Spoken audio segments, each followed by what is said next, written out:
시민이 언론의 인싸가 되는 그날까지 언론한사 시작합니다. 저는 오윤혜고요. 오늘 제 옆자리가 바뀌었습니다.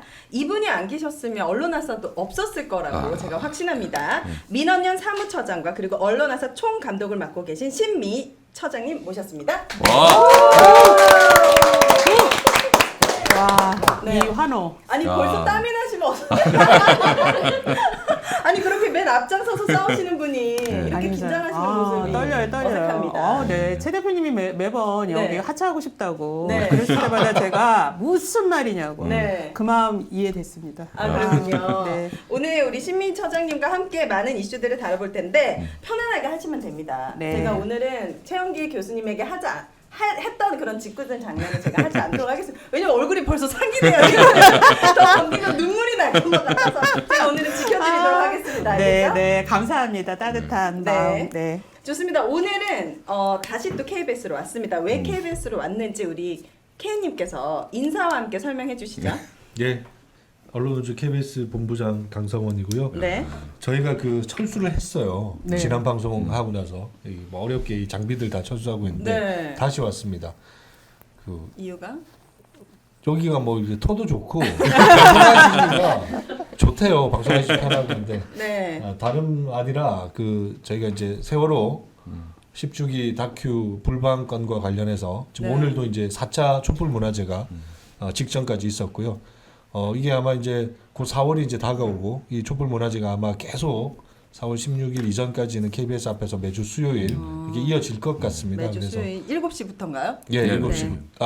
7시부터죠. 네. 네, KBS 그래서 본관 앞에서. 예, 예. 네. 오늘도 쌀쌀한데 많이 오셨더라고요. 예, 많이 네. 오셨고 지금 그래서 이제 언론아싸도 계속 당분간은 KBS에서. KBS 본부에서 좀 진행을 할 예정으로 네, 네. 4월 초까지. 예, 네. 4월 초까지. 네. 많은 분들 시간 되시면 수요일 저녁 7시 KBS 본관 앞에 함께해 주시면 너무 좋을 것 같습니다. 자, 그리고 언론 아싸에 또 숨은 주역분들이 계십니다. 첫 회부터 쭉 저희와 함께 해주신 감독 세 분을 직접 목소리로 함께 인사를 해보도록 하겠습니다. 먼저 김현식 감독님. 이름 까나요? 안녕하세요. 와. 끝났습니까? 네. 김현식 감독님이었고요. 또 주원호 감독님. 주원호 감독님. 안녕하세요. 안녕하세요. 네, 반갑습니다. 그리고 이병국 감독님. 안녕하세요. 네. 정말 이분들이 안 계셨으면 우리 촬영 못 하잖아요. 그러니까요. 아무것도 그렇죠. 못 하잖아요. 그리고 정말 본인 영상도 안 비춰주시는 거예요. 지금. 일부러 숨어 계시는 거예요. 탄압 받으실까봐 최대한 신분을 숨기고 계십니다. 너무너무 감사드리고 자 시계 방향으로 M부터 우리 KBS는 네. 해주셨으니까 소개해 주시기 바랍니다. 네, 언론노조 MBC 본부 본부장 이호찬입니다. 네, 반갑습니다. 네, YTN 지부장 고한석입니다. 네, 반갑습니다. TBS 지부장 송지연입니다. 네, 반갑습니다. 자, 한 주 동안 큼티에서는 무슨 일이 있었는지 큼티 브리핑 시작해 보도록 하겠습니다. 먼저 고등법원으로 간 YTN 어떻게 됐습니까? 네, 이제 유진그룹을 방통위가 YTN 최대 주주로 승인했잖아요. 그걸 취소해달라는 소송을 냈었는데 1심에서는 기각이 됐고요. 그래서 2심 고등법원에 저희가 항고를 했습니다. 기각 사유가 뭐죠? 기각 사유가 원고 적격성이라 그래서 노조는 노동조합은 이런 소송을 낼 자격이 없다라는 그런 취지인데 이게 정말 이해가 안 가는 게 이게 보통 노사 관계라 그러잖아요. 뭐 부부로 비유하자면은 남편이 경영진이 바뀐다는 거는 갑자기 남편이 바뀌는 거예요. 네. 그러면 당연히 그 부인이 네. 왜 그러냐고 물어볼 수 있는 거잖아요. 이게 무슨 일이냐고. 네? 이게 이래서 되는 거냐고 당연히 물어봐야죠. 네. 근데 그 원고 적격성이 없다는 걸 묻지 말라는 겁니다. 그래서 그래요. 원고 적격성을 좀 부각할 수 있고 입증할 수 있는 자료들을 추가로 제출을 해서 네. 고등법원의 판단을 다시 한번 받아보려고 합니다. 네, 알겠습니다. 잠시 후에 YTN 얘기는 더 자세히 다뤄보기로 하고요. MBC 전해주시죠. 그 저번 주에도 말씀드렸지만 그 일기예보 일. 네. 파란색 1 썼다고 그걸로 선거운동이라고 막 난리들을 쳤잖아요. 네. 뭐 한동훈 위원장 우리가 뭐 선을 넘었다 막 이런. 정말 일기예보를 갖고 이렇게 정치적으로 논란이 될 줄은 생각도 못했는데 네. 오마이뉴스가 선관위에 물어본 거예요. 이 선거운동이냐? 그러니까 선거운동이라고 난리를 쳤으니까 선거운동 판단하는 게 사실 선관위잖아요. 이게 공직선거법상에 방송을 이용해서 선거운동을 못하게 돼 있어요. 그래서 이제 물어본 거거든요.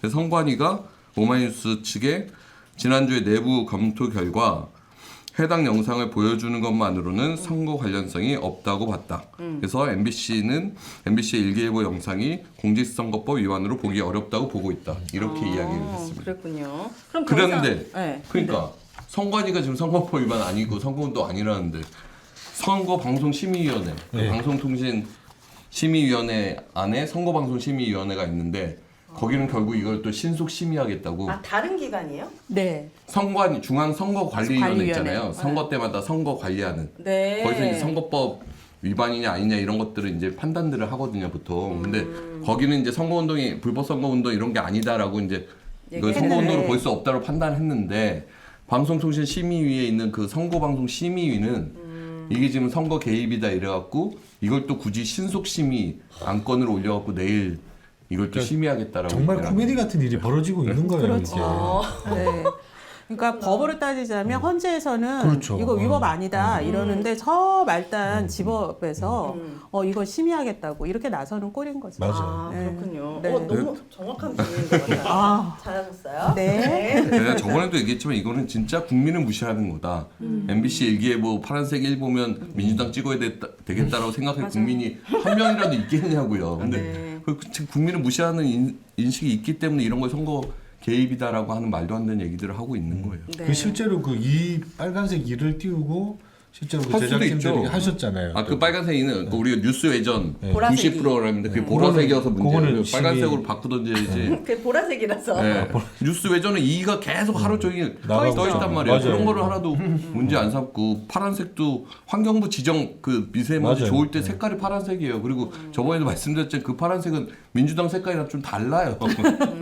그런 식으로 뭐 약간 푸르스름하면 다 파란색 민주당 이렇게 얘기를 하는 것 근데 자체는 말이 이렇게 안 몰아가는 되고. 건 여론 때문인 거잖아요. 사람들은 잘 모르니까 선거방송심의위원회에서 이거 되게 신속 심의하겠다라는 언론에 계속 뿌리면 그렇죠. 뭔가 MBC가 문제가 있는 것처럼 비춰지기를 그렇죠. 바라는 네. 거니까 다른 언론사에서는 이걸 잡아줘야죠. 그러면 그렇죠. KBS 아 이거는 그래서 조선 동화도 일기예보 영상 갖고 이렇게 문제 삼는 거 과하다 이런 식으로 얘기들을 그렇죠. 해요. 근데 이 선거방송 심의 구성 자체가 완전히 여권 편향으로 지금 쏠려 있거든요. 네. 그런 사람들이 모여갖고 이 MBC에서 적폐로 그때 당시에 경영진으로 있었던 사람이 선거방송 심의위원으로 가서 이걸 심의하고 있는 거예요. 권재홍 씨. 예, 예. 네. 이름 아시는 분이죠. 네. 그 정도 유명한 적폐 경영진이 선거방송 심의 가서 심의를 하고 있으니까 이게 네. 코미디 같은 일들이 벌어지는 거죠. 하여튼 내일 또 결과를 봐야 될 것 같아요. 또 얼마나 알겠습니다. 법정 제재가 또 추가될지. 알겠습니다. 지켜보도록 하고요. 자, TBS 어떤 소식이 있었죠? 네. 지금 서울시가 저희를 TBS를 책임지지 않으려고 안간힘을 쓰고 있습니다. 네. 아 그래요? 네. 어떤 방식으로요? 일단 다들 아시다시피 폐지조례안이 적용된 시점이 5월 말이지 않습니까? 네. 그럼 그 이후에 어떤 일이 벌어져야 되냐면 서울시는 출자 출연 기간을 TBS를 해제해야 됩니다. 출자 출연 기간에서 해제해야 돼요. 근데 그 역할을 하기 전에 대표가 물러나서 그 동안에는 어쨌든 서울시가 책임지고 직무 대행을 맡아야 되는데 이번 이사회 때 그 역할을 하지 않겠다고 했어요. 그럼 어떻게 아주 돼요? 노골적으로. 네. 이제 저희는 귀찮은 존재가 되는 거죠. 그래서 제가 알기로는 새로운 이사를 뭐 뽑아서 그 이사가 이제 저희를 정리하는 수순으로 가지 않을까 그렇게 무슨 예상을 하고 있습니다. TBS 이사를 다시 뽑는다는 거예요? 네. 근데 출자 기간이잖아요. 서울시 출자 기간. 그렇죠. TBS는. 네. 근데 왜 자기 자식을 책임 안 지는 거예요? 왜냐하면 부담되니까 그렇습니다. 서울시 의회는 완강하고 서울시는 할 수 있는 일이 없는데 지금 총선 앞두고 TBS 문제를 자기들이 해결을 하게 되면 골치 아픈 거죠. 이게 서울시랑 서울시 의회가 분리되어 있는 곳이에요?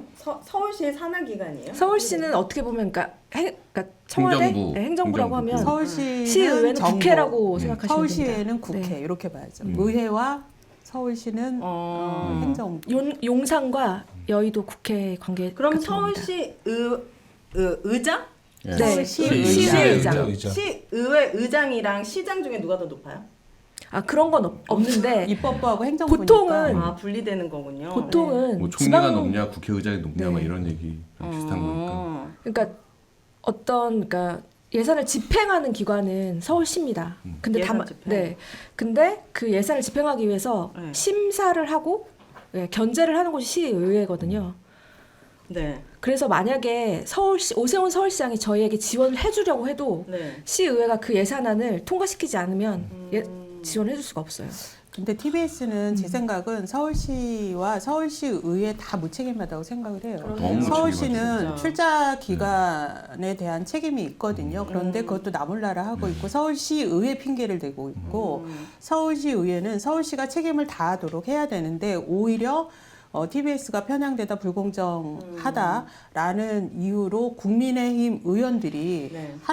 한 목소리로 지금 일방적으로 조례를 지원 조례 폐지하면서 지금 TBS를 사실상 해체시키려고 하는데 앞장을 서고 있거든요. 네. 그러니까 서로 책임을 떠넘기고 아무도 책임을 지지 않으려는 네, 이런 형국인 거죠. 그러니까 이게 시간이 계속 뭔가 지지부진하게 막 흘러가니까 사람들 관심이 막 사라지고. 좀 네. 줄어든 사이에 그냥 TBS 하나 지금 문 닫게 되는 상황이 되는 거예요. 나중에 이거 구성원들이 서울시 의회를 상대로 소송할 수 있는 건 없나요? 만약에 행정소송을 한다면 그건 서울시를 상대로 해야 됩니다. 서울시. 네. 아.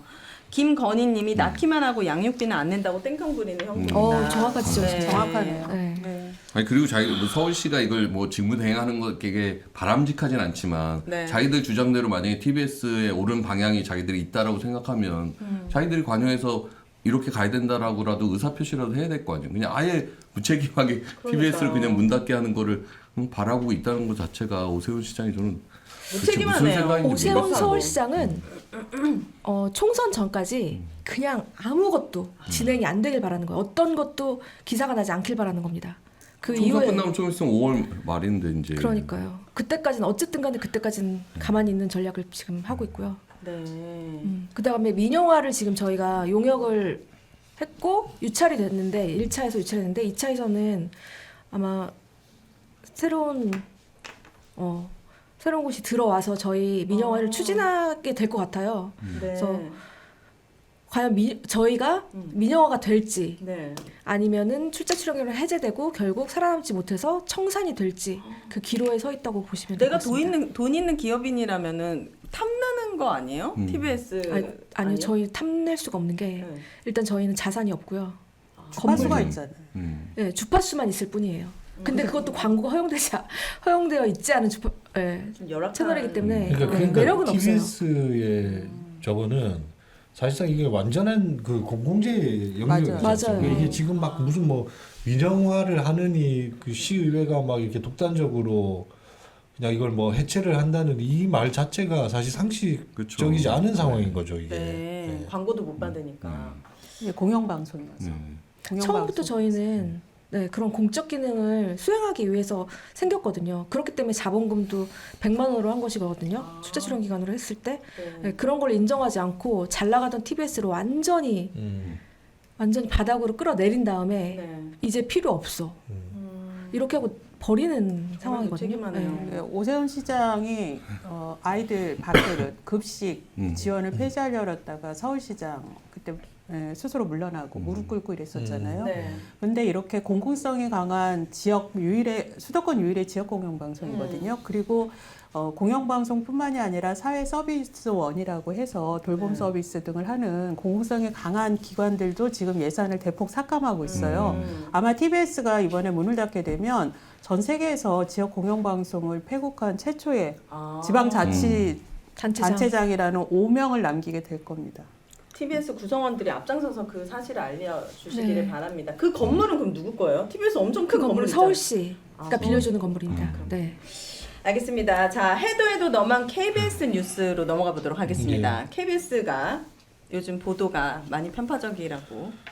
뭐 그거 오래됐죠. 네, 죄송합니다. 아 웃으면 안 되는데. 아까 선거방송심의위원회 이런 것들도 좀 다른 언론이 잘 다뤄야 된다고 했는데 저를 쳐다보시길래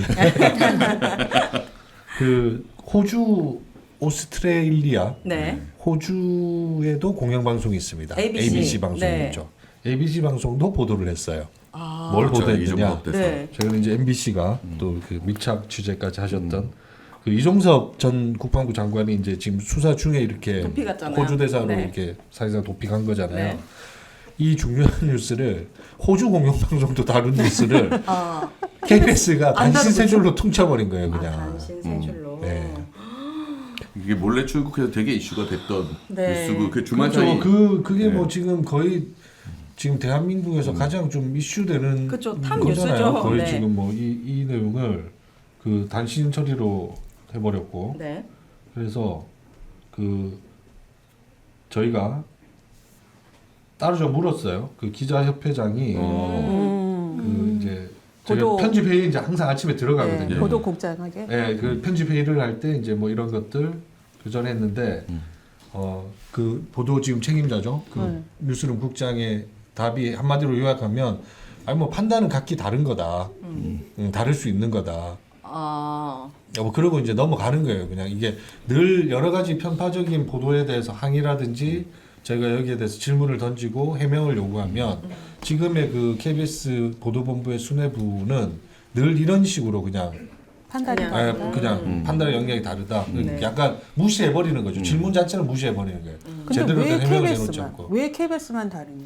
다른 언론들은 다 중요하게 그러니까요. 다루는데. 예. 그 특히 조국 혁신당에 대해서 보도가 0건이라고 KBS가 네. 왜 이렇게 조국 혁신당을 KBS는 패싱하는 이유가 뭘까요? 아, 네, 이거는 저희 민원연에서 지금 선거 기간에 네. 저희가 포탈 뉴스, 특히 네이버 뉴스를 가장 많이 보시니까 네이버 뉴스를 모니터링을 하고 있어요. 네. 네이버 뉴스에 28개 언론사가 뉴스를 내보내고 있는데 저희가 그거를 지난주 5일을 다 분석을 했더니 28개 언론사 중에 유일하게 KBS만 조국 혁신당 보도가 없었습니다. 빵건. 예, 근데 다른 언론도 적게 보도했다. 그러면 뭐 문제 삼을 일이 아니겠죠. 근데 조국 혁신당은 저희가 지난주 분석을 하니까 보도 건수에서 3위로 급부상을 했어요. 많았군요. 뭐 조국 혁신당 돌풍이다. 뭐 여론조사에서 결과가 높게 나오고 있다. 뭐 비례를 찍겠다는 응답자가 높다 이러면서 그 특히 뭐 조중동도 조명하잖아요. 그렇죠. 그래요? 예, 민주당 하고 연대한다 뭐 이러면서 뉴스가 지금 상위권으로 다 올랐는데 네. KBS만 유일하게 한 건도 보도를 하지 않았습니다. 오, 그만큼 그러니까 네이버 뉴스 판에 보도가 없었다는 의미죠. 그렇죠. 네이버 아. 뉴스에 6개를 꼽아서 넣었는데 이거를 주요 뉴스로 다루지 않은 거죠. 네. 그 네이버 뉴스를 보면 줄뉴스 4개, 사진 기사 2개에서 6개를 저희가 하루에 1시간에 한 번씩 추출을 해요. 그러면 이제 24번, 5일 동안이면 120번을 추출을 했는데 네. 그 120번 중에 한 번도 없었다는 거죠. 음. 네. 그런데 이제 다른 언론하고 너무 상반되니까 이게 뉴스가 되니까 언론사들이 쓰는 주목을 거죠. 하고 쓰는 건데 왜 다른 언론사랑 유일하게 KBS는 뉴스 가치가 높다라고 다 언론사들이 판단하는 걸 보도하지 않느냐. 이거는 뉴스가 가치가 높은 걸 보도하지 않는 데는 이유가 있는 거죠. 네. 그러니까 KBS가 왜 안 하는지. 이제 저 저희가 이유를 알 이거는- 것 같습니다. 왜요? 일단 가장 지금 선명한 당이 조국 메시지가? 혁신당 메시지가 선명한데 슬로건이 3년은 너무 길다거든요. 네. 그리고 검찰 독재 정권을 종식하겠다는 분명한 메시지가 그 있는데. 캐치프레이즈가 있고 그다음에 한동훈 특검법을 발의하겠다고 1호 법안으로 맞아요. 그런 것들을 굉장히 윤석열 정권에서 가장 되게 불편하기 때문에 그 얘기를 하게 될까봐 아마 되게 피하지 않았나라는 생각을 제가 하게 두 됩니다. 가지만 좀 말씀드릴게요. 네. 하나는 아까 그 이종섭 전 장관 잠깐만 돌아와서 다시 네. 네. 아까 뉴스룸 국장의 반응이 이거예요. 심지어 그 일요일은 발생 건수 자체도 되게 적었던 날이었어요. 그러니까 뭐 이렇게 사건 사고라든지 이런 것들 아니면 이렇게 사회 전반에 발생으로 네. 당일 발생한 것에 대한 것도 적은데다가 이건 이미 정치권에서도 이슈가 되었고 정치권의 반응들이라는 것들도 나오고 있는데 왜 우리는 다루지 않았느냐. 자, 생각에 따라 다를 수 있으니까요. 아까 제가 설명드리고 그리고 이미 상대국 호주에서 아그레망이 나온 상태라 부임에는 문제가 없다. 부임에 문제가 없고 출국 내용은 이미 단신 처리했어요. 그리고 이제 아침 뉴스에는 우리가 리포트로 냈다. 이제 이게 이제 변명이었는데 심지어 그 ABC 방송 호주의 공영 방송에서조차도 그 이종섭 전 대사의 이 호주로 들어온 것 자체를 양국 간의 외교 관계에서 상당히 문제가 될 수 있다고 이런 그런 지적 보도까지도 했단 말이죠. 네. 현지 국가에서는. 근데 피해자니까. KBS에서는 네. 사실상 이거 현 정권에 조금 불리한 보도 같은 것도 뭉갠 거죠. 뭉갠 거고 조국 혁신당 같은 경우도 이런 거예요. 정당에 관련해서는 적어도 과거에 어떤 정말로 적폐 그 부역자들이 있을 때도 최소한의 기계적인 중립이라는 이름으로 이거는 좀 맞추려고는 노력이라도 했단 말이죠. 근데 이거는 정말로 이게 나온 게 영건으로 지금 조사한 게 영건으로 나왔지만 진짜 그런 거는 이건 아예 그냥 대놓고 지금 빼버리고. 기계적 중립도 안 맞추려고 하는 네. 공영방송으로서의 그냥 위치 자체를 포기하는 선언인 거죠. 뭐 근데 KBS가. 본인이 처음에 와서 성방송심이 이런 건 왜 안 하고 지금 사과하고 애꿎은 이계부 영상만 찍. 편향돼서 미안하다고 하면서 사과하지 않았어요? 근데 왜 지금 그런 예? 거죠? 사장이 박민 사장이 처음에 왔을 때 취임하자마자 사과하면서 편향된 방송에서 미안하다. 그러니까 공정하게 아, 하겠다고 공정하게 하겠습니다. 하겠다. 물어봐서 근데 왜 지금은 이렇게 하시는지. 그러니까 꼭 물어보겠습니다. 제가 박민희 본인들 장관한테. 기준에서 이게 편향되지 않았다고 판단하는 거겠죠. 그 K가 대단한 게 그냥 다 아시겠지만 일요일은 근무하면 진짜 뉴스가 없어요. 그 뉴스를 어떻게 채울지가 늘 그 출근자들이 고민이거든요. 네. 뭔가 중요한 뉴스들이 터져야 뉴스를 채울 거 맞아요. 아니에요. 네. 근데 이렇게 중요한 뉴스를 그 뉴스도 없는 일요일에 나왔으면 당연히 이거 다룰 수밖에 없는데 그걸 꼭 빼야 하는 참아갖고 수고로. 그러니까 그러면서 오히려 이제 막 그 소위 말하는 편집 회의에서 우리 지금 대통령께서 열심히 하고 계신 민생 토론회 같은 것들 있지 않습니까? 이런 것들 떡국지수 늘려서 뭐 방송하자 이제 이런 지금 논의들은 나오고. 그러니까 지금 KBS는 정권에 불리한 뉴스는 빼거나 예. 줄이고 유리한 대통령에게 특히 유리한 홍보성 기사들은 대폭 늘리고 그 현상이 여기서 그대로 드러나고 있는 거죠. 이런 게 총선 계획이잖아요. 그렇죠. 사실상. 자, 네. 메인 토크 가기 전에 벌써 시간이 너무 많이 들어갔기 때문에 속도를 좀 내보도록 하겠습니다. 지난주 출범한 언론 장악 저지 공동 행동, 이게 90여 개 단체가 대규모로 연대한 거 처음이라고 하는데 네. 어떤 일을 했고 또 결과는 어떤 결과를 우리가 예상해 볼 수 있을지. 네, 말씀해 윤석열 주시죠. 정부에서 이렇게 언론 문제에 공동 대응하겠다고 심사하고 언론계가 다 같이 네. 이렇게 연대체를 구성한 게 처음입니다. 그만큼 언론 탄압과 언론 장악 문제가 아주 심각하다. 이렇게 시민사회가 보고 있는 거고요. 전국에 90여 개 단체인데 지금 아마 100개를 넘었을 거라고 네. 보는데요. 언론 장악 저지 공동 행동은 말대로 언론 장악을 저지하겠다라는 건데요. 6가지입니다. KBS, MBC, TBS 등 공영방송 장악을 저지하겠다. 그리고 YTN의 위법적 매각 승인을 취소시키겠다. 그리고 방송통신위원회 독립성 보장과 정상화를 하겠다. 그리고 지금 계속 얘기하고 있는 방송통신심의위원회 표적심의 정상화시키겠다. 그리고 비판 언론 압수수색과 고소고발을 지금 계속하고 있잖아요. 이 탄압에 대응을 하겠다. 그리고 방송 3법 개정을 재추진하겠다라는 거고요. 네. 제일 중요한 거는 지금 여기 계시는 공영방송 노조 위원장님들과 함께 힘을 합쳐서 언론 장악을 막아내는 것부터 하려고 합니다. 어떤 방법으로 이런 일들을 이뤄낼 수 있는 건데요? 어떻게 하실 건데요? 네, 일단 어떻게 하실 겁니까? 방법이 궁금합니다. 어떻게 이렇게 어려운 일들을 다 하실 수가 제 있어요? 몸을 던져서라도 하겠습니다. 그거는 힘들 것 같은데. 이게 네. 뭐 단체 성명을 내고 뭐 뭐, 이렇게 예, 일단 저희가 지금 여기 이렇게 앞에 매주 수요일마다 모여서 네. KBS 세월호 10주기 다큐를 방영하라고 촉구하는 시민의 목소리를 내는 것도 그 작은 출발이고요. 네, 그리고 이제 공영방송의 이사진 사장 교체 등을 또 시도하고 이럴 때도 시민들이 힘을 합쳐서 이런 부당한 탄압에 대해서는 좀 맞서는 목소리들을 내려고 하고요. 첫 집행부 같은 집행부 회의가 있었을 때 저희가 다 참여했거든요. 그때 논의된 게 각자 법률적인 부분들에 대해서 각자 네.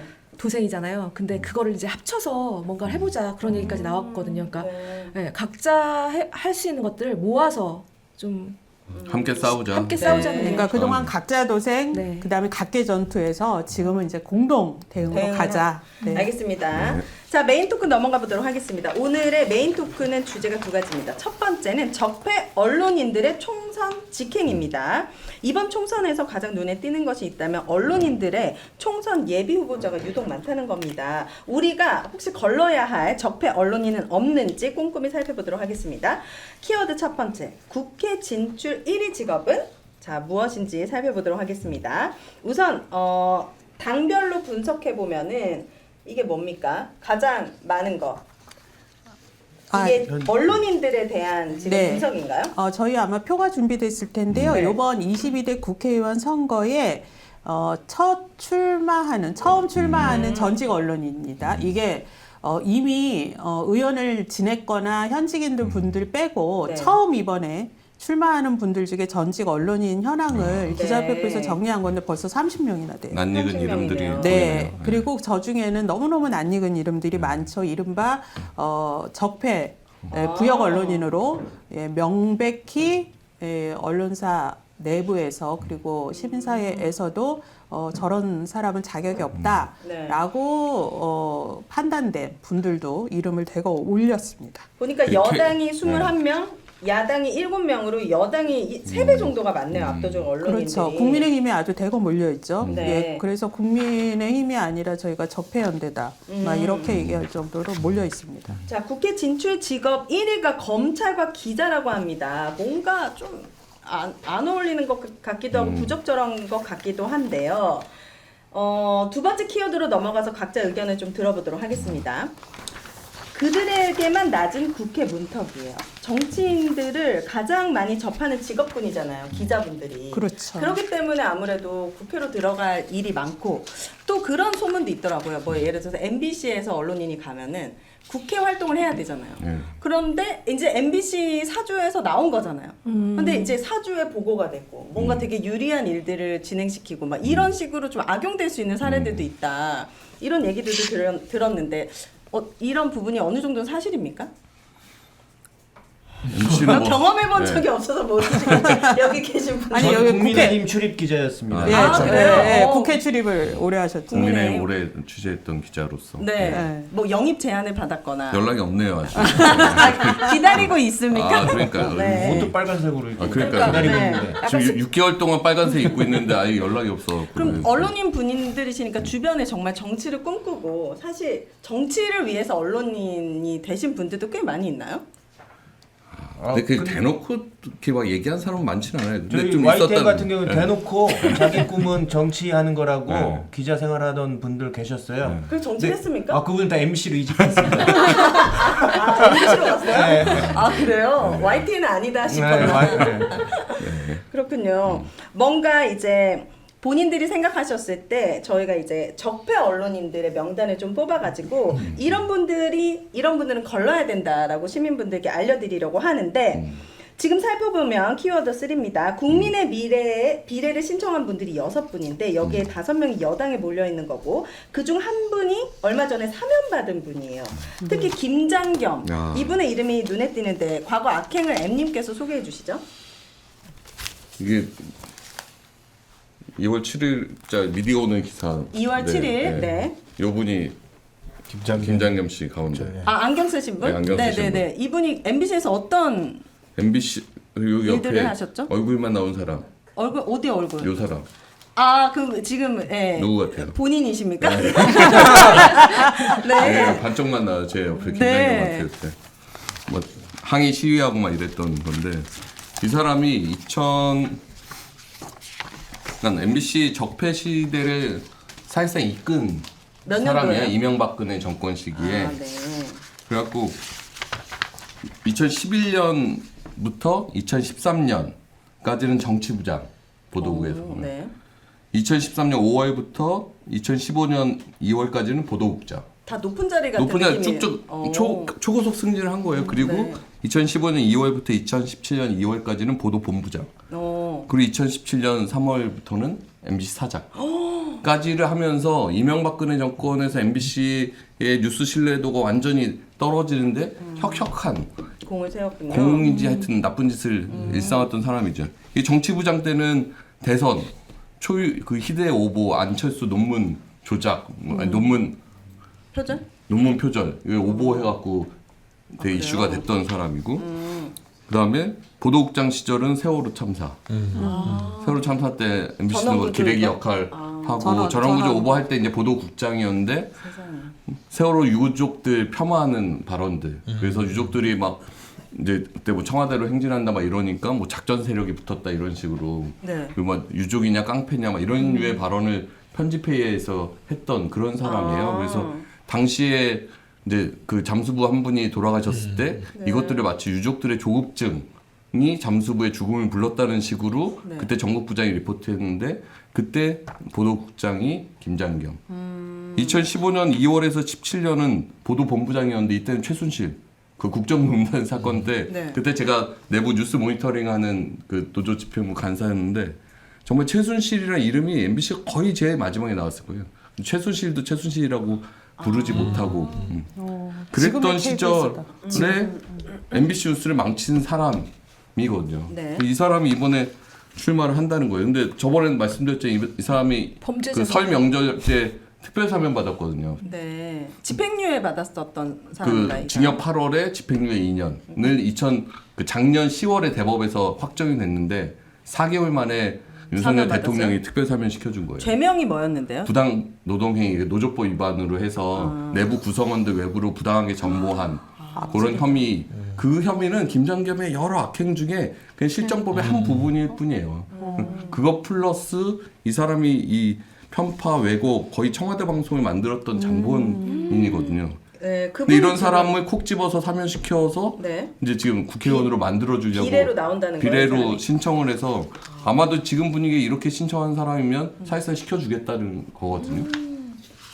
아, 저는 정말 이게 어처구니 없는 그런 상황이고 네. 이 사람이 출마하면서 뭐라고 그랬냐면 자기가 네. 이건 특별하면 네. 그 내부의 MBC의 어떤 방송 정상화를 주문하는 후배 언론인들의 당부 때문에 내가 출마를 하게 됐다. 아, 진짜요? 그러니까 이 사람들이 말은 무슨 방송 정상화인데 그 방송 정상화가 KBS 같은 거예요. 그러니까 이 사람들이 생각하는 공정, 지금의 KBS를 보시면 돼요. 지금의 KBS 같은 걸 만드는 게 이 사람들이 생각하는 공정이고 방송 정상화. 그럼 이런 사람들이 국회 들어가면 방송 3법에 이런 건 아예 통과되기도 저지하고 막 아니라 난리치게. 지금 선거방송 심의위원회나 방송통 심의위원회가 그렇게 MBC 죽이기 위해서 하고 있는 행위를 이 국회 가서 아마 그 과방에 가갖고 그 역할들을 하겠죠. 이게 정말로 저희가 오늘 그 총선 직행 다루는 이유 중에 중요한 하나가 네. 그러니까 사실 이제 국회로 진출하는 것도 뭐 언론인이 됐건 어느 직종군이 됐건 직군이 됐건 뭐 직업의 자유라는 것도 사실 있긴 하잖아요. 근데 누가 어떤 자리에 어떻게 가느냐가 중요한 문제 아닙니까? 근데 이 그쵸. 김장겸 씨 같은 이런 이미 적폐 그리고 그 사실상 이제 유죄가 다 인정됐던 사람을 사면까지 시켜줘서 국회 입성을 하면 그 상임위 배치가 되는 순간 그 언론파는 그냥 절단 나는 거예요. 왜냐하면 지금은 사실 어찌됐건 간에 현 정권이 그 절대 다수당이 아니지 않습니까? 네. 그럼에도 불구하고 시행령 정치나 대통령의 맞아요. 거부권이라든지 이런 걸 가지고 언론 문제에 대한 개선 해결책들을 다 그냥 파토내고 있는 판에 그 입법권까지가 같이 주어진다? 그러면 이거는 돌이킬 수 없는 불가역적인 상황이 돼버릴 수밖에 없는 그러네요. 거죠. 예. 아니 불과 넉 달 전에 유죄 판결 받은 범죄자인데 그거를 넉 달 만에 사면시켜갖고 네. 죄를 씻어준 다음에 국회 가서 입법하라고 법을 만들라고 하는 이거 자체가 엄청나게 비상식적이잖아요. 네. 이거를 일반 국민들은 좀 납득 못할 것 같고 그 예시가 바로 강서구청장 보궐선거 때 네. 김태우 그 후보가 사실 사면 받자마자 네, 보궐선거 했거든요. 그렇죠. 대패했습니다. 맞아요. 곱게 볼 수가 없죠. 대패. 네, 국민들이 다 보고 계신다라는 걸 잊지 않았으면 좋겠고. 그러니까 이 사람들이 반성을 안 해요. 그러니까 반성할 원래 기회가 없잖아요. 벌을 받아야 반성을 하지. 오히려 풀어주는데 더 잘하겠죠 이제. 그러니까 우리 이동관 들어올 때 이동관 과거 자기 방송자 과거에 대해 하나도 반성하지 않다가 결국 저렇게 쫓겨났잖아요. 네. 우리 이동관 방송자 기술자다 막 이랬잖아요. 이 사람은 약간 불공정 방송, 편파 방송의 기술자거든요. 네. 이런 사람이 국회에 들어가서 방송사를 또 이렇게 관장하는 위원회에 들어가고 그러니까요. 이걸 봐야 되나요? 저는 진짜 국민의힘에 다시 한번 조언을 드리면 아직 비례 신청은 했지만 네. 결정은 아직 안 났죠. 본인 신청한 거 이런 사람은 진짜 김장겸보다 더 잘할 수 있다라고 국힘에 이런 얘기하세요. 사람은 그러면. 진짜 국회의원 되면 안 돼요. 국민들이 심판해 주실 거예요. 그죠? 국민이 다양하거든요. 아니 근데 이거는 지금 비례대표이기 때문에 네, 순번 맞아요. 안에 들어가 버리면 그러면 되는 거잖아요. 돼버리는 사람 거잖아요. 이름 걸고 나오는 게 아니니까. 어쨌든 국민의 미래 비례 대표에 신청을 했다고 하니까 저희가 끝까지 지켜보도록 하고 자 키워드 네 번째 내 마음속 적폐 언론인 있다 없다 얘기해 보도록 하겠습니다. 자 지금 여기 계신 분들 중에 주관적인 본인들의 생각을 얘기해 주시면 되는데 저기 지금 30분 있잖아요. 언론인들 중에 총선에 나가신 분 중에 절대 당선되면 안 되는 적폐 언론인이 있다. O, X 이렇게 손으로 약간 아날로그지만 표시해 주시기 바랍니다. 자, 적폐 언론인 있다. 하나, 둘, 셋. 오, 다 있구나. 오. 그러면 그 사람이 누군지 나는 자신 있게 얘기할 수 있다. YTN? 전 뭐 자신 있게 얘기는 못하는데 왜 그러냐면 YTN의 윤리강령이라는 게 있어요. 기자직을 그만두고 6개월 이후에 정치를 하려면 그때 하라. 네. 그런 윤리강령이 있는데 그런 거 그 윤리강령을 어기고 지금 총선에 출마하신 분이 여야에 한 분씩 계십니다. YTN 출신. 예. 예. 그래서 그 부분에 되게 안타깝고 그래요. 이게 공무원들 보면 그 퇴직을 하고 나서도 직무 관련된 직업을 선택할 수 없어요. 예를 들어서 공정거래위원회에서 대기업을 조사했던 공무원은 2년 내지 3년 동안 대기업에 취직할 수 없게 합니다. 직업의 자유를 제한해요. 네. 이게 보면 기자들도 그런 식의 제한이 있어야 된다고 저는 개인적으로는 생각을 해요. 정치부에서 뭐 정당을 출입했거나 그러면 그 정당에서 공천을 받지 못하는 걸 전 제도화하는 게 오히려 맞지 않나 그렇게 네. 생각을 하고 있습니다. 알겠습니다. 다른 분 나는 좀 자신 있게 밝힐 수 있다. 이 사람은 절대 되면 안 되는 적폐 언론인. 없어요? 저희는 우리 아까 서장님이 대표로 이 밝히시죠. 30명 중에서는 아까 제가 김장겸 김장겸. 찍어서 얘기했잖아요. 이 우리 사람 절대 처장님은 누구? 저요? 네. 저는 많아요. 아, 많아요. 네, 자신 저기 있게. 네. 그 마이크를 딱 쥐고 있다가 바로 네. 정치 진출 선언한 신동욱 TV조선 앵커. 아, 신동욱. 그다음에 박정훈 TV조선. TV조선 네. 박정훈. 네, 그다음에 그 KBS에 막 조화를 막 다 두르고 막 여의도에서 네. 맨날 근데 이분은 경선에 떨어졌어요. 떨어졌대요. 못 갔어요. 예, 이영풍 전 KBS 기자. 이분은 떨어져서 너무너무 다행입니다. 그리고 KBS 적폐로 아주 이름을 날렸던 김기용 전 기자가 있습니다. 네. 그리고 또 보면 네. 그 김건희 여사가 네. 예, 언니로 부른다는 진양의 전 KBS 아나운서도 이름을 올렸습니다. 비례로. 네, 근데 이분이 무슨 이력과 무슨 활동이 있어서 아나운서. 예, 국민의 미래에 영입이 되는지 모르겠어요. 아나운서. 그만둔 지 꽤 되지 않아요? 아나운서를 오래됐죠. 했다고 그러면 그 수많은 아나운서들은 그러니까 네, 이분이 그다음에 어디 있다가 어떤 인연으로 이번에 예, 왔는지 KBS 기자로 있다가 대통령실로 직행을 했던 천효정 전 KBS 기자도 있습니다. 네, 뭐 이런 분들이 가장 뭐 적합하냐. 그리고 조선일보 군사 전문 기자로 이름을 날리다가 네. 예, 최근에 그만뒀죠. 퇴사를 하고 정치 국민의 미래에 지금 후보로 이름을 올린 유용원 전문 기자도 있습니다. 네. 적합하지 않다고 생각합니다. 자, 저는 이게 아까 그 명단은 처음 이제 출마하는 언론인들만 30명이라는 거고 네. 그 기자협회보가 이제 조사한 거 보면은 전체 지금 전직 언론인까지 치면 그리고 이번 당선됐던 사람들까지 치면 73명의 언론인 출신이 있대요. 와. 그래서 국힘이 38, 민주당이 25. 그러니까 여야 가리지 않고들 가는 많네요. 거예요. 국힘으로 지금 국힘이 집권하고 있으니까 아마 국힘으로 좀 더 가는 것 같고 KBS가 10명으로 최다 배출. MBC 출신도 되게 많은데 네. 이번에 출마한 전직 언론인 중에는 K가 제일 많다고 그래요. 근데 여기 계신 KBS는 분들은, 네. 뭐 이런 말씀 좀 드리면 그렇지만 숫자는 많은데 다 자라.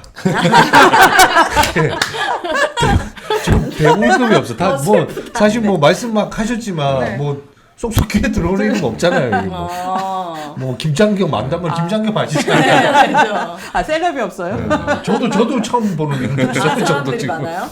우리도 셀럽 네. 하나 더 있는데 네. 그분은 떠난 지가 조금 됐어요. 돼서 이제 실명은 거론하지 않겠지만 이 아저씨도 이제 적폐 그 경영진 시절에 보직부장하고 뭐 국장도 하고 막 이랬던 사람인데 이 아저씨 유명한 게 2011년이니까 김문수 기억나서 김문수가 네. 소방서에 전화해가지고 네, 네, 네. 내가 나 누군지 경기지사. 도지사입니다. 그래서 관등성명 대라고 막 얘기했잖아요. 그 되게 큰 이슈였거든요.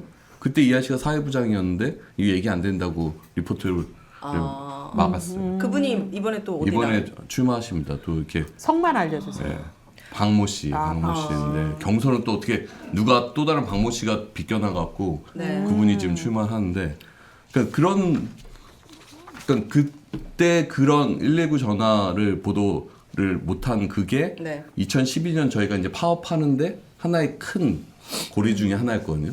그걸 제공하고 그 적폐 시절에 뭔가 보직과 뭐 앵커까지 하고 이랬던 사람이 이번에 지역구에서 출마하더라고요. 근데 여기 계신 분들도 좀 권력력이 있었으면 좋겠어요. 아니 그래야지 가서 싸우고 힘이 있어야 싸우고 하는 거 아닙니까? 그런 걸 부끄러워하지 마시고. 노동조합에서 싸우면 되죠. 아니요 국회로 가셔가지고. 시민단체에서 연락이 싸우면 없어요. 되죠. 아니요 국회로 좀 나가주시기를 제가 부탁드립니다. 제가 이 주제에서 좀 드리고 싶은 말씀이 있는데 저는 왜 후배 기자들이 그렇게 선배들이 정치권 진출하는 거 싫어할까? 아 싫어요? 되게 싫어합니다. 네. 제가 그걸 처음 느꼈던 게 이제 제 동생도 한겨레 기자 신문 기자인데요. 그때 김의겸 기자가 청와대 홍보수석인가 아니면 네. 대변인으로 갔었어요. 대변인으로 먼저 갔나? 네. 그랬는데 너무 실망했다. 후배들이 너무 존경하던 선배였는데 갔다.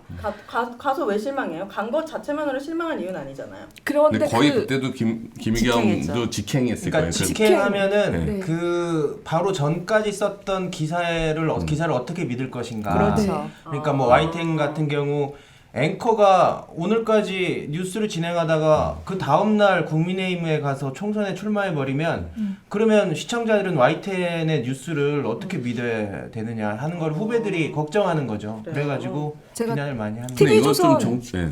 기자협회에서 한 말을 제가 읽어드릴게요. 언론 윤리 저버린 신동욱, 박정훈 부끄러움은 없는가? 한 달 전까지 간판 앵커로서 언론인을 자임하며 정치권을 향해 거침없이 쓴소리를 내뱉던 모습이 무색해진다.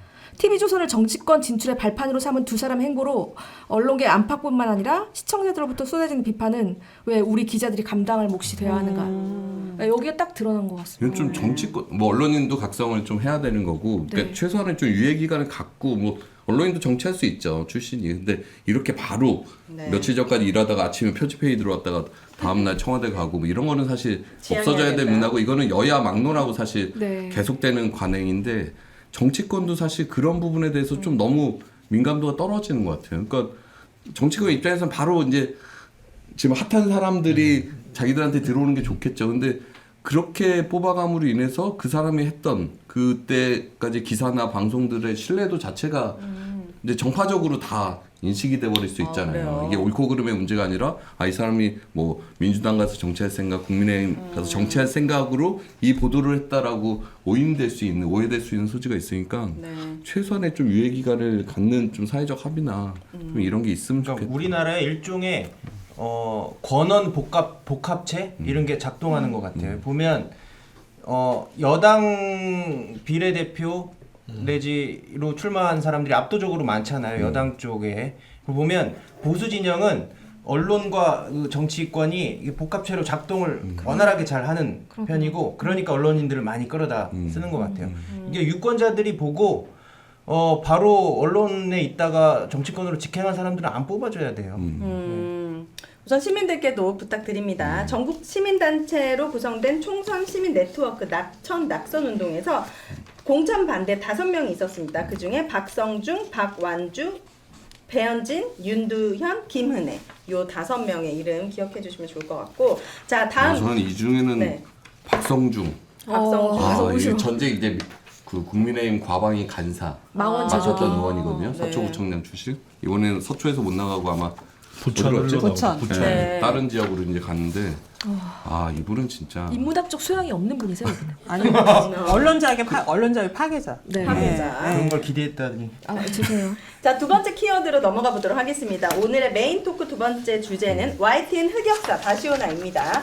자, 우리가 아주 그토록 사랑했던 이 대본에 사랑했던. 됐어요? 네, 깜짝 놀랐습니다. 그토록 사랑했던 제가 YTN이 현재 위기에 빠졌습니다. 불법 매각을 막겠다는 일념으로 YTN 구성원들이 열심히 투쟁을 하고 있는 가운데 또 하나의 엄청난 위기가 찾아왔는데요. 류일임에 버금가는 악랄한 이들이 YTN을 소나기에 쥐려 하고 있다고 합니다. 첫 번째 키워드는 김백 is back입니다. 자, 김백 지난번에 잠깐 언급했던 것 같은데 도대체 어떤 사람이길래 류일임과 비교해보면 어떤 사람이길래 안 된다는 건지 김백 망원 모음집을 잠시 보고 오겠습니다.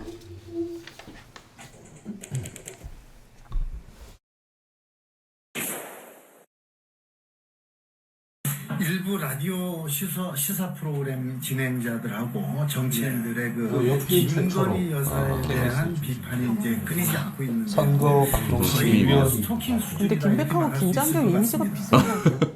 김건희 디올백 네. 그 의혹 보도를 스토킹 수준이라고 지금 판매하고 있어요. 이제 때리게 나섰다. 검증이라기보다는 그 YTN이 이동관 후보 그 검증 보도를 많이 했었는데 흠집내기다 뭐 이렇게 하면서 사실상 이동관 방송위원장을 비호하는 거죠. 새로운 내용이 있다면 모르겠지만은 비슷한 내용을 그러니까 YTN 보도가 재탕 3탕이라는 거예요. 그 사람이 이제 사장으로 온다는 거예요. 국정과 관련해서 언론에 잘못 전달이 되거나 저 얼굴 삐딱하게 하고 계신 분은 이용렬 씨라고 그 YTN 보도국장. 두 분이 유튜브 하는 거예요? 네. 이게 보면 유일임 씨랑 김백 씨랑 어떤 점이 다르냐면 수준이었다. 뭐 유일임 씨는 그 일종의 그 사리 사욕을 채우는데 혈안이 돼 있어요. 그래서 개인의 욕망만 채워지면 만족을 합니다. 지금 방심위원장도 자기 욕심을 채우기 위해서 하는 거예요. 그런데 김백 씨는 일종의 사상범이에요. 확신범. 극우적이고 지금 말하는 그거 보세요. 지금 공영방송들이 전부 다 민주당 방송이고 언론 노조가 장악하고 있다고 주장하고 있잖아요. 그러니까 저분의 세계관은 그러니까 언론 노조는 적, 때려잡아야 될 상대, 뭐 그런 거예요. 후쿠시마 오염수. 후쿠시마 오염수의 긍정적인 내용을 어떻게 보더라고요. 가장 민감하게 생각하는 네. 주제인데 후쿠시마 오염. 저기 공정언론 국민연대라고 일본 국민들, 저희 국민들한테 피해가 민원연처럼 모니터하고 막 해야 된다라고 하면서 열심히 모니터해서 저렇게 망원 제조기예요. 너무 정치적인 어떤 그 근데 아주 조직적으로 움직이고 있어요. 아 그래요? 네. 그리고 저 공원연 구성원들이 지금 각종 언론 기관이나 기구나 그렇죠. 네. 방심위원이나 선방심위원이나 뭐 시청자 미디어 뭐 사장 내정자로 아까 그 최철호 씨가 지금 이름이 오르내리고 YTN 사장 후보자로 저 김백 씨가 이름 오르내리고 완전 부정선거를 지금 주장하고 계시군요. 부정선거. 약간 진짜 사상이 저분이 정말 많이- 차기 사장으로 온다는 거 맞습니까? 사내이사로 내정이 됐고요. 뭐 사장 될 거 아니면 사내이사로 내정할 이유가 전혀 없는 거예요. 지금 마치 지금 유진 뉴스타파 보도로 지금 10%가 네. 영장치로 바뀌었다는 거예요. 아, 네. 진짜. 통상 부정선거를 이렇게 진 쪽에서 제기하는데 그러니까 이겼는데 무슨 태극기 부정선거야? 무대 수준인데요? 반성이 먼저 앞서야지 이거를 가지고 언론을 근데 저분은 이명박 박근혜 정권에서 보도 상무까지 했어요. YTN에서 사장 빼고는 할 거 다 한 사람인데. 어머나 조용히 하세요. 조용히 하세요. 죄송합니다. 자 김백 지시 불이행은 총살감 이건 무슨 얘기입니까? 뭐 그러니까 이분의 세계관을 명확하게 보여주는 건데 네. 하여간 언론 노조 조합원과 좀 갈등이 있었어요. 뭐 지시를 했는데 잘 안 따랐겠죠. 그러니까 그 노조위원장이랑 대화하면서 그런 식의 태도를 보이면 이건 군대에선 총살감이다라고 이렇게 얘기를 했다는 거예요. 네. 그러니까 이분의 세계관이 대단히 극우적이고 반노조적이다. 네. 뭐 그러면 그리고 김백이 YTN에서 어떤 일들을 했는지 노보 특별판에도 잘 나와 있다고 하는데 설명해 주시죠. 가장 핵심적인 게 그 전두환 군사정권 이후로 이명박 정권에서 처음으로 진짜, 기자 너무 6명이 김백이 집에 해직이 됐거든요. 초토할 맛. 해직이요? 6명이 잘린 거예요, 회사에서. 그때 인사위원이 김백 씨였습니다. 와 네. 해고기술자. 예. 그리고 보면 돌발 영상을 제일 마음에 안 들어했어요. 당시에 이명박 정권에서. 제일 인기가 많은데. 그래서 돌발 영상 제작진을 수차례 징계했고 또 돌발 영상 제작진이 또 조합 활동에 굉장히 열심히 했거든요. 네. 저기서 지금 가운데 사진이 이제 지방으로 쫓아냈던 사람들 복귀하는 사진이죠. 그렇죠. 그때 저 맨 오른쪽 가운데 네, 해맑은 얼굴이 우리 네. 고한석 지부장. 그러면은 네, 이 고한석 지부장님도 김백이 뭐 어디로 보냈습니까? 지방으로 보냈잖아요. 광주로 보냈죠. 제가 하여튼 결혼하기 결혼 날짜 잡아놓고 있는데 광주로 그때. 보내서 그러면 광주로 보낸 분이 저분이시군요. 그래서 그런 몇 년 만에 셈이죠. 오신 거예요? 몇 년 만에 오진 않았고 아, 그래요? 한 석 달 만에 왔는데 아, 빨리 왔네요. 그게 어떻게 그랬냐면 소송에서 이게 부당 부당 정보라고 해서 소송에서 이겨서 가처분에서 네. 이겨서 올라왔죠. 다시 또 보냈다고 하지 않으셨어요? 그 후에 저는 보내지 못했고 그 후에는 아예 사규를 바꿨어요. 보낼 수 있도록. 그래서 그 다음에 더 악랄하게 1년씩 보냈어요. 그래서 제 후배들 5명도 1년 지방 갔다 오고 네. 그 뒤에는 또 고참 선배들 중에 조합 활동 열심히 하고 공정방송 외치는 사람들 지방으로 내려보냈고요. 이건 뭐예요? YTN 사옥의 경찰 투입 신고 이건 뭡니까? 그때 하도 노사 갈등이 심하니까 이게 언쟁이 되게 심했어요. 그때 갑자기 경찰을 부르더니 여기 잡아가 달라고. 직원을? 네. 직원들인데. 자기 직원을? 네, 네. 그래서요. 경찰 잡아가요? 아, 경찰도 상식이 있는데 와서 잡아갈 만하지는 않잖아요. 그래서 오다 경찰 갔겠죠. 왔다가 보고 그냥 갔어요. 근데 이제 언론사에 경찰이 들어온다는 그거 자체가 되게 그렇죠. 상징적인 사건인데 그걸 언론사의 책임자라는 사람이 경찰을 스스로 불러들인 거 아니에요? 저분 절대 오면 안 될 것 같은데요. YTN 전두광 아니에요? 전두광이요? 약간 대화가 아예 불가능한 사람이네요. 보니까 김원배, 배석규, 이즈백 2라고 했는데 네. 김백 말고도 또 다른 적폐들이 온다고 하는데 어떤 적폐들이 또 YTN으로 오는 겁니까? 먼저 이 배석규 씨를 말씀을 드리면 배석규 씨는 김백 씨가 상무할 때 사장이었어요. 네. 배석규 씨는 거의 6년 가까이 YTN 사장을 했고 그랬네. 김백이 한 일과 배석규가 한 일은 모두 같습니다. 그러니까 배석규는 김백이라고 생각하면 되고 둘은 일종의 공동체예요. 그러니까 김백이 사장으로 오면서 YTN의 중간 지주 회사격인 유진 ENT의 사회이사로 또 배석규 씨가 왔어요. 아니 YTN은 6년을 사장해서 다 뭘 더 망쳐놨는데 하려고? 또 그걸 뭘 하겠다고? 뭘 하겠다고 그러니까 그런 거야? 이게 사람들은 YTN을 인수한 게 유진그룹이라고 생각하는데 물론 금전적으로 보면 그렇지만 저희가 인식하기에 YTN을 인수한 거는 이런 좀비들입니다. 좀비들. 사실은 이미 진즉에 사장됐고 역사적 평가를 받은 사람들인데 좀비처럼 부활해가지고 YTN에 다시 온 와, 거예요. 실질적 네. 뭐- YTN은 왜 이렇게 적폐들이 많아요? 왜 이렇게 잘못 보는 겁니까? 아니 다른 데도 적폐 많아요. 그런데 제가 여기서 퀴즈를 하나 내자면 배석규, 김백, 그다음에 또 상무로 오는 김원배 씨라고 있어요. 이 네 분의 공통점이 뭐가 배가 들어가는 것 같아. 아닙니다. 이 네 분은 모두 KBS 출신입니다. 아 진짜요? 근데 그게 제가 KBS 폄훼하는 것이 절대 아니고 이게 좀 YTN의 슬픈 역사인데 YTN이 1994년에 창사를 했고 95년에 첫 방송을 했어요. 연합뉴스가 당시에 연합통신이었죠. 24시간 뉴스 채널을 만들었는데 방송할 줄 모르잖아요. 통신사에서는. 그래서 인적 구성의 절반을 KBS에서 데리고 왔어요. KBS에서 온 거예요. 근데 KBS에서 건너올 때 뭐 물론 좋으신 분들도 많습니다. 하지만 좀 안 좋으신 분들도 많이 건너오신 것 같아요. 그때. 평판 조절하고 네. 하시고 그 하셨어야 류일임도 KBS 출신이세요. 그렇죠. 그렇죠. 아 진짜 네. 4명 다. 배출. 그때 일부러 저희가 그런 거니까? 보내드리고 또 MBC 적폐 배출. 와, 자 정말로 이들이 컴백한다면 YTN에서는 어떤 일들이 벌어질지 예상 가능한 시나리오가 있을까요? 일단 뭐 이미 공정방송 제도 가운데 핵심인 사장추천위원회는 없어진 셈이 돼버렸거든요. 그거 따르지 않고 김백 씨를 사장으로 사실상 내정을 한 상태고요. 보도국장 임면동의제 또 뭐 공정방송위원회 이런 것들이 있는데 그런 것들 다 무력화시킬 가능성이 크죠. 지금 KBS에서 예. 일어나고 있는 일이 YTN에서도 고스란히 반복될 것이고 속도는 훨씬 더 빠를 겁니다. 아 견제할 만한 장치가 없나요?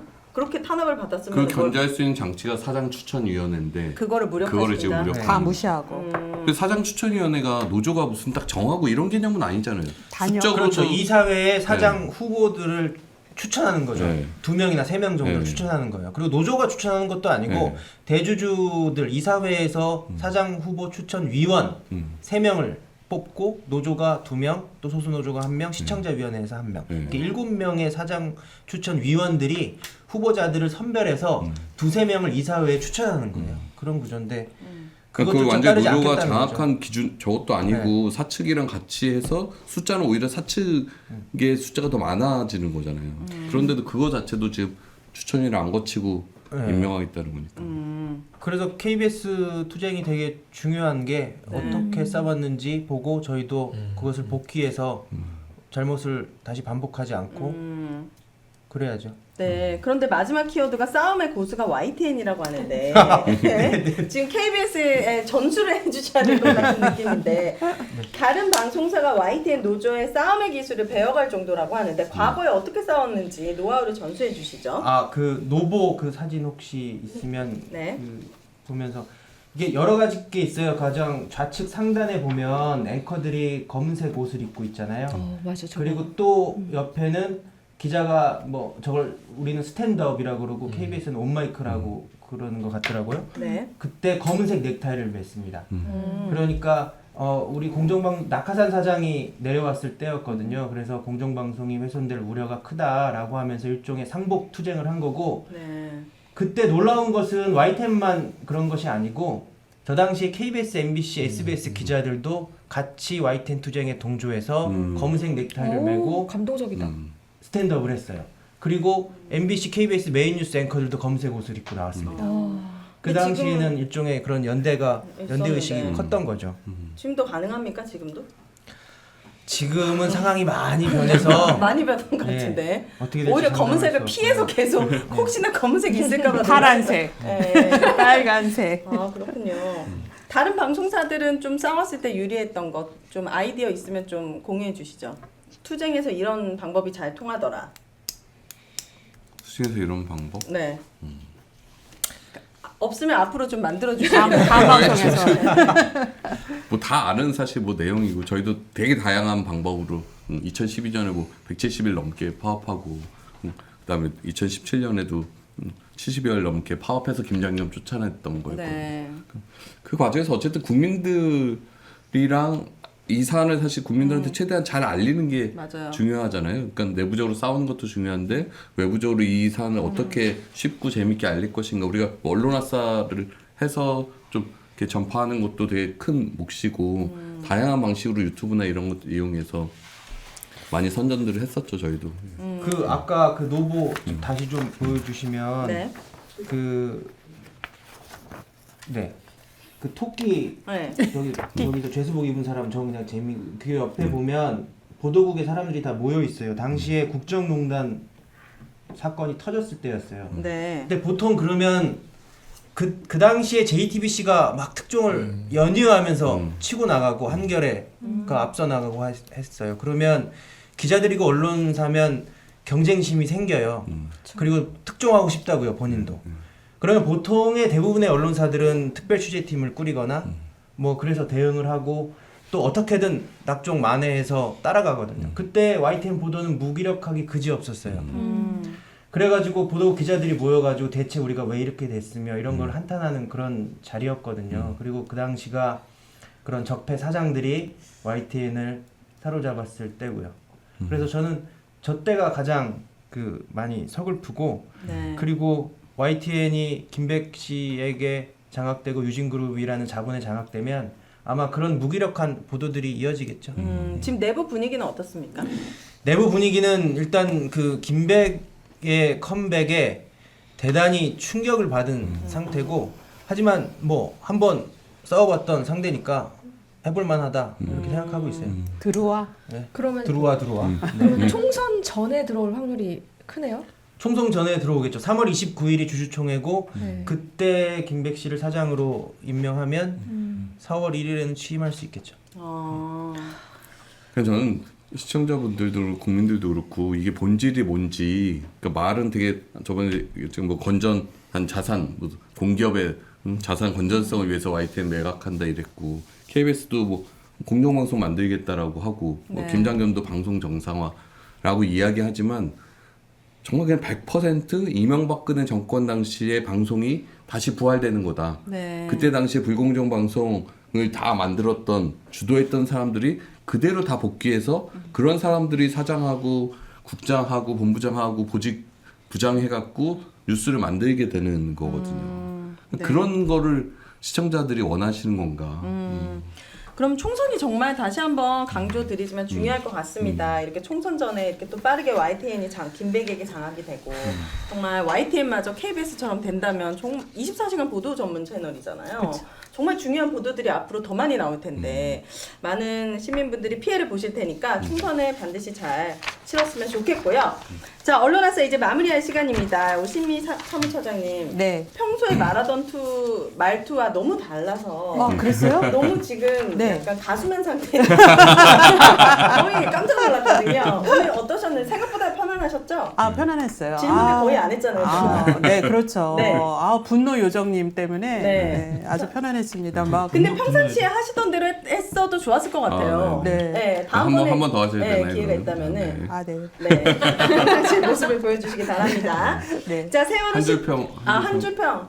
네, 한 줄평까지는 제가 최영일 대표님의 한 줄평까지는 아닌데 네. 저희 민원연의 그 전 대표이신 김서중 성공회대 교수님이 최근에 이제 총선 칼럼을 쓰셨는데 이 대목이 너무 울컥해서 꼭 네, 소개를 해드리고 좋습니다. 싶습니다.